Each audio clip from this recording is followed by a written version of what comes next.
Olá! Hoje a gente vai dar uma olhada em como funciona a máquina do governo brasileiro. Quer dizer, como o Estado se organiza para conseguir gerenciar um país inteiro e entregar os serviços que impactam a nossa vida todos os dias. Pode parecer um bicho de sete cabeças, mas o objetivo aqui é descomplicar. Pois é, essa é a grande pergunta.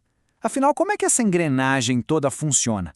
Como é que uma decisão lá em Brasília se transforma numa ação concreta, tipo o pagamento de uma aposentadoria, a fiscalização de um aeroporto ou a luz que chega na nossa casa? É exatamente esse mapa que a gente vai desenhar agora.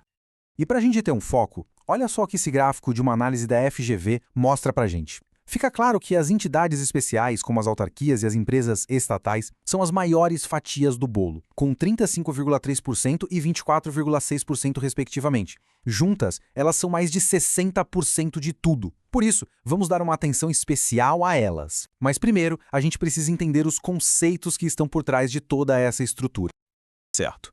Toda a organização do Estado se baseia em duas jogadas, dois movimentos principais que definem como o poder é distribuído para que o trabalho seja feito. E são esses aqui: desconcentração e descentralização. Os nomes parecem complicados, né? Mas a ideia é bem simples.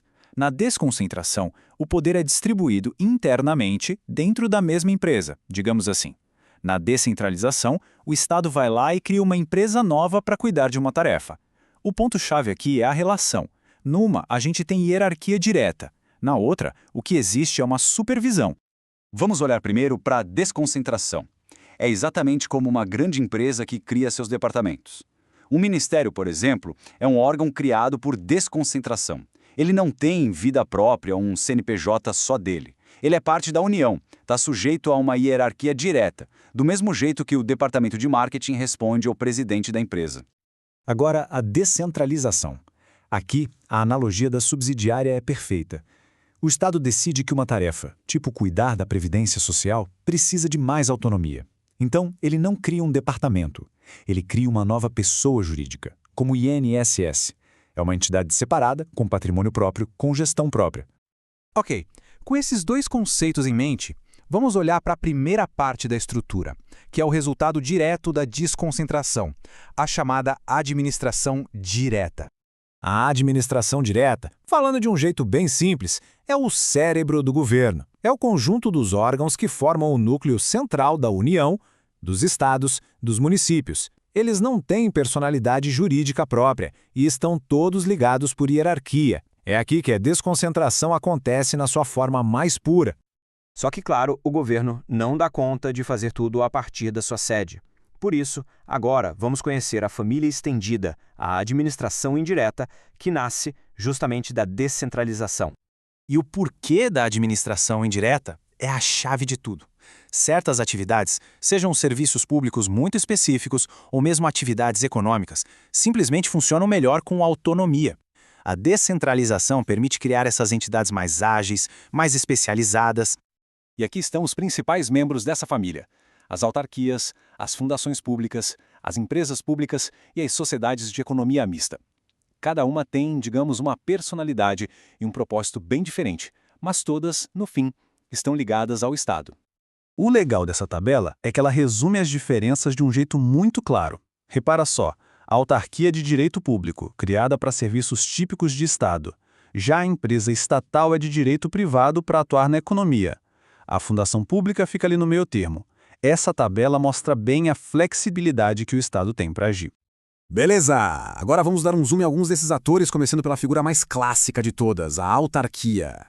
A autarquia é a ferramenta principal para descentralizar serviços que são a cara do Estado. Pensa no Banco Central cuidando da nossa moeda ou no INSS gerenciando as aposentadorias. São entidades que executam funções essenciais do governo, mas com uma gestão própria, separada do núcleo central. E as características dela dizem tudo. Elas só podem ser criadas por lei, o que dá uma segurança jurídica enorme. Os bens são públicos, ou seja, tem toda aquela proteção especial, como não poderem ser penhorados. E o pessoal, em geral, é servidor estatutário. É o Estado agindo, mas com um CNPJ diferente. Agora a gente vai para o outro extremo, as empresas estatais. É aqui que o Estado coloca o chapéu de empresário, sabe? O objetivo é atuar na economia, seja em áreas estratégicas ou para fornecer serviços que podem ser cobrados, como os Correios ou a Petrobras. E o processo de criação delas é um pouco diferente. Presta atenção nesse detalhe. A lei não cria a empresa. Ela autoriza a criação. Depois dessa luz verde da lei, é preciso registrar os atos na junta comercial como qualquer outra empresa. É um processo de 2 etapas que reflete bem essa natureza de direito privado. E dentro das estatais, a gente tem esses 2 tipos. A empresa pública, como a Caixa Econômica Federal, tem capital 100% público. Já a sociedade de economia mista, tipo o Banco do Brasil, tem capital privado junto, com ações na bolsa, mas o Estado mantém o controle da maioria das ações com direito a voto. E tem um tipo super especial de autarquia que vale a pena mencionar: as agências reguladoras, como a Anatel ou Anvisa. A grande sacada delas é ter uma autonomia reforçada. A ideia é blindar essas agências contra a tal teoria da captura, que é basicamente o risco de serem influenciadas demais, seja pelo governo da vez ou pelas próprias empresas que deveriam fiscalizar. Por isso, os diretores delas têm mandato fixo, por exemplo.